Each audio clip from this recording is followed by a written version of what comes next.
লাইফে মাঝে মাঝে আমরা কিছু সাইকোলজিক্যাল প্রবলেমস ফেস করে থাকি।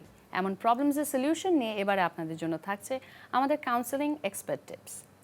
মন খারাপ কিন্তু আমাদের প্রতিনিয়তই একটা স্বাভাবিক ঘটনা। নানা কারণে আমাদের মন খারাপ হতে পারে। সেটা হতে পারে আমাদের যদি কোনো প্রত্যাশা পূরণ না হয়, কোনো কিছু আমরা হারাই, অথবা অন্য কোনো অপ্রত্যাশিত ঘটনা যদি ঘটে থাকে, সেটা আমাদের মন খারাপের কারণ হতে পারে। কিন্তু বিষণ্ণতা আমরা তখনই বলবো যখন আসলে এটা বিশেষ কিছু এর মধ্যে বৈশিষ্ট্য থাকবে।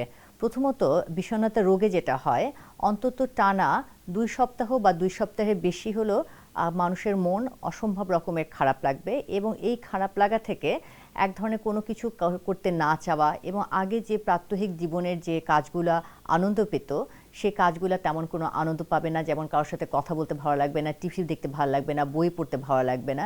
কোনো কিছুতেই তার আসলে সে আগের আনন্দ বা আগ্রহ সে পাবে না।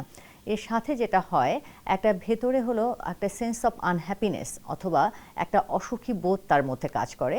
এর সাথে যেটা হতে পারে, তার মধ্যে কোনো কিছুর প্রতি সামনে কোনো কিছু করার আগ্রহটা নষ্ট হয়ে যেতে পারে।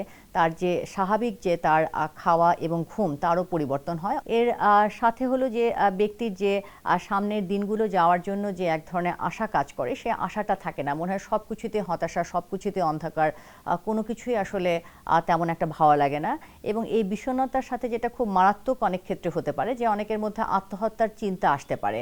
অর্থাৎ মনে হয় যে জীবনে এত কিছু, সব কিছু এত দুঃখের, সব কিছু এত কষ্টের, এত করে কোনো রকমের কোনো জীবনের সামনে দিনগুলো কাটানোর জন্য কোনো রকমের মোটিভেশন পাওয়া যাচ্ছে না, এবং যেন হলো এই জীবনটা অর্থহীন। অর্থাৎ বেঁচে থেকে লাভ কি? এই যে মানসিক সিমটমগুলো বললাম, এর বাইরে কিন্তু অনেক সময় অনেক রোগী আমাদের কাছে শারীরিক অনেক সিমটম নিয়েও প্রকাশ করে।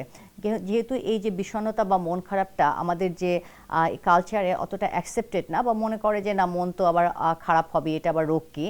তো অনেক ক্ষেত্রে দেখা যায় যে রোগীরা এই যে মানসিক সিমটমটা প্রকাশ না করে তার নানা রকমের শারীরিক উপসর্গ নিয়ে আমাদের কাছে আসে। এর মধ্যে খুব কমন হলো যেটা প্রচণ্ড রকমের মাথা ব্যথা, এবং হলো যে ব্যক্তির মাথা ব্যথার বাইরে হাত পা জ্বালাপোড়া করা, বা কান দিয়ে গরম ধোয়া বের হওয়া, শরীরে হলো নন স্পেসিফিক পেন, এই জিনিসটাও হতে পারে।